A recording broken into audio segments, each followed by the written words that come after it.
In today's video, I'm going to take you through Rob's golf lesson, and we're going to talk about how he went from being a slicer of the golf ball to being able to hit the ball much straighter and further without gaining swing speed in just one lesson. A little bit of a background on Rob: he has played off a handicap of 5 before it crept up. He's now off 8.7. So he come and asked me for my help, and after one lesson, we cured that ball flight that's been killing him on the golf course. So without further ado, let's jump straight into Rob's golf lesson, take a look at the swing and the ball flight, and then we'll come back here to the teaching bay to see how we fixed it.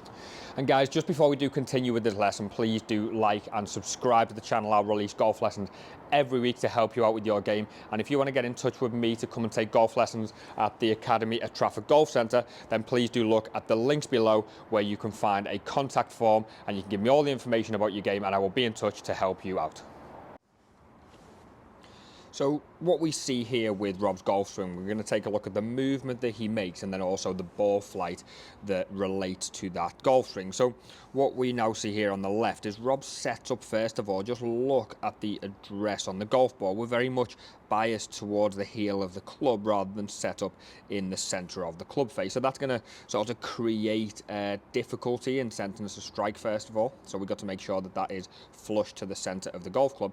And then we're just going to see how Rob takes the golf club away from the ball, and we see that the club head moves outside the ball, so we end up here outside of it rather than where we would like to see it, slightly more on the inside, as if the club was swinging on a natural arc. So what that creates really is then what goes up must come back down, and Rob ends up a little bit steep, a little bit over the top, does a pretty good job of trying to rescue it, but again gets outside of the golf ball. So we see the ball take off there and it starts to curve off to the right, which we just lose sight of in that video. So let's just take a look at the ball flight on the right, and we see that ball sort of start slightly left to target and just start moving out to the right. And we're going to take a look at a few of these numbers. The interesting numbers we want to look at are the carry distance of 139 yards, the club path of 9 degrees left, and then the club face to the club path of 14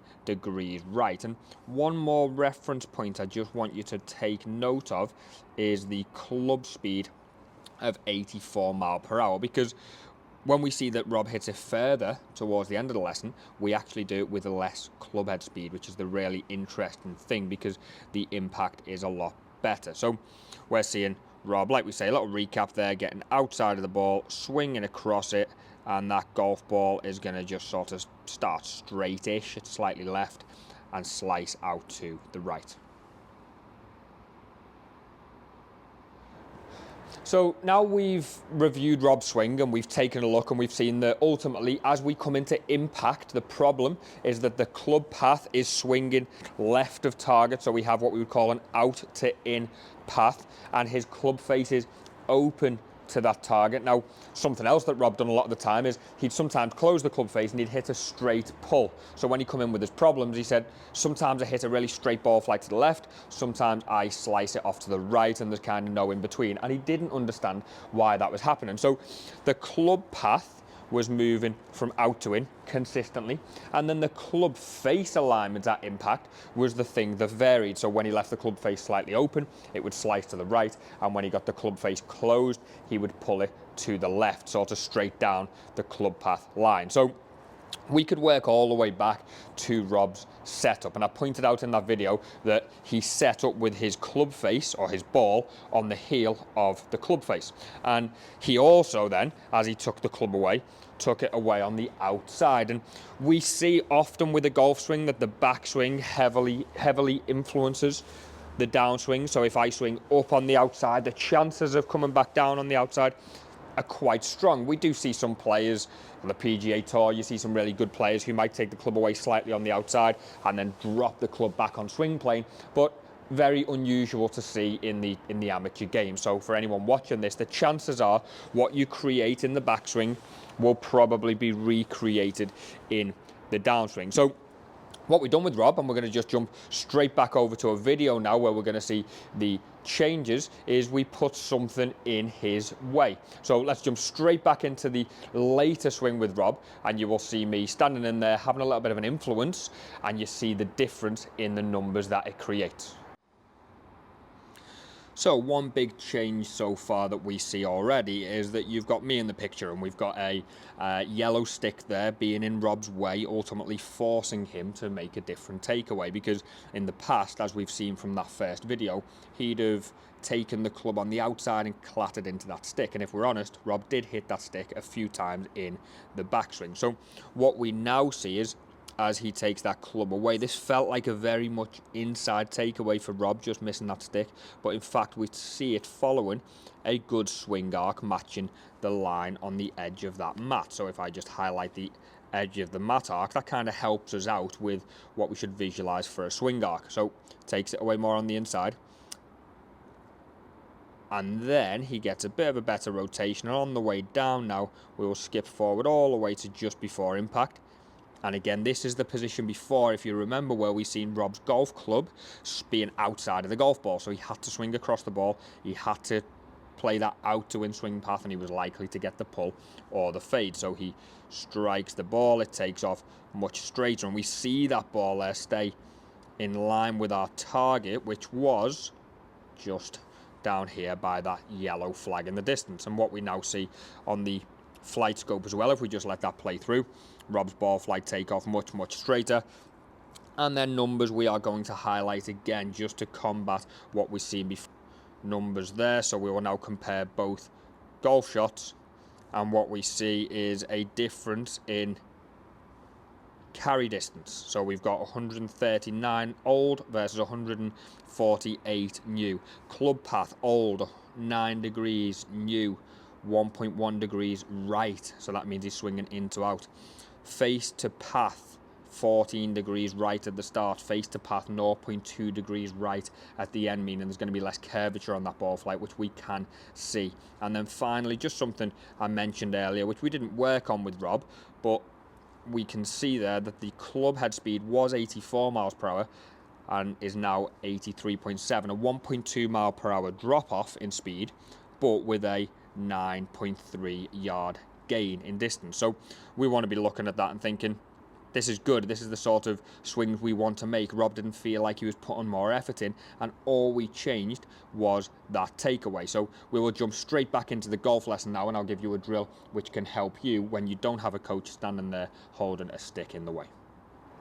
So there we have it. Look at the changes there that Rob has made. We see the numbers change, we see him hit the ball further, we see his club path improve, and all we changed was the first couple of feet in his takeaway. So I want to tell you now how you can do it on the driving range if you don't have a friend brave enough to stand here and hold a stick in the way. I needed some sort of quick reactions to get that stick out of the way from Rob, because we only wanted to influence the backswing. But you can do this at the driving range by yourself, and all you need is a little bit of chalk. So I'm going to draw two things on the mat. You only need the one when you're practicing. But if we take the reference from Rob, he was taking the golf club out over this cross. So we'll have a big cross there.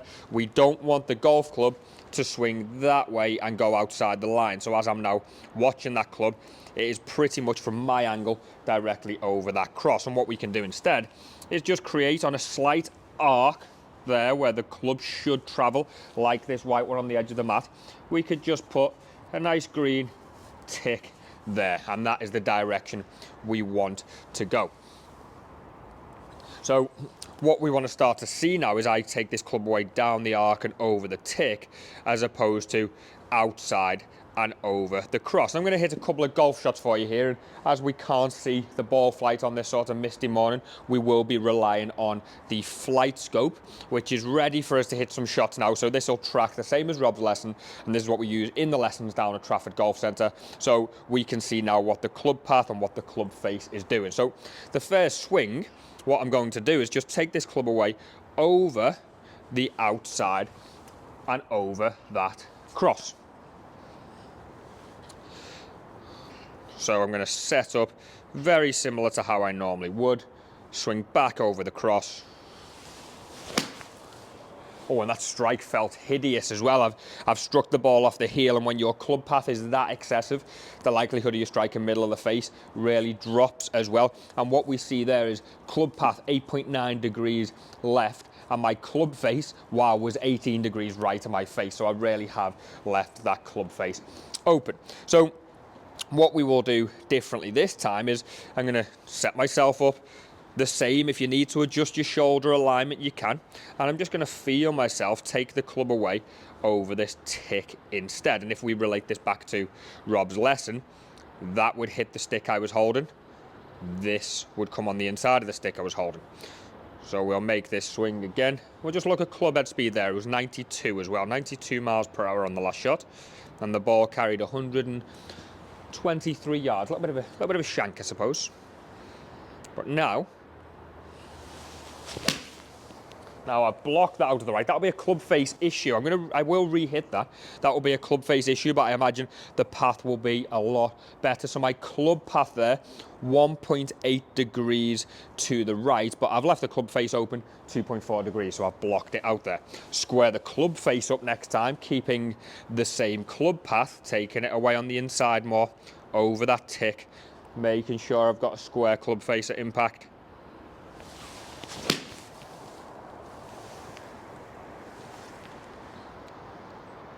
And we see there a slightly more closed face again. Club path very good, so 1.4 degrees right with the path. And I've now closed the face off a little too much.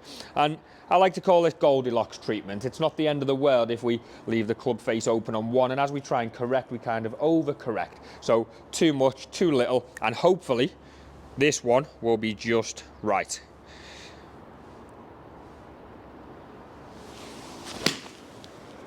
And that is a much better golf shot. So third time lucky there. I made the correct club path 3 times in a row, which was the aim of this tick and focusing on the tick. And my club face control was just kind of on and off. So on the final one, club path 0.9 degrees right.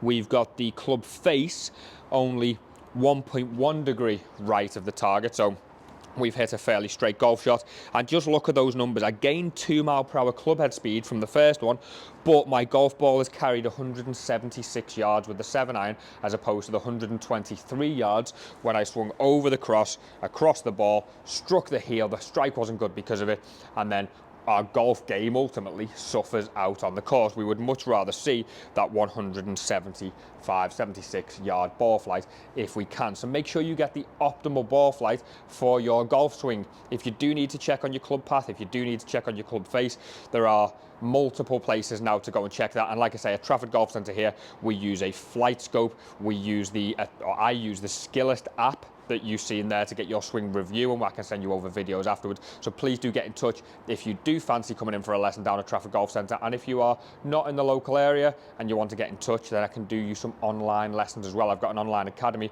where I'm currently helping people all over the world, in America, in Dubai, improve their golf game as we speak. So please do get in touch and I can get you booked in for a lesson and help you out there.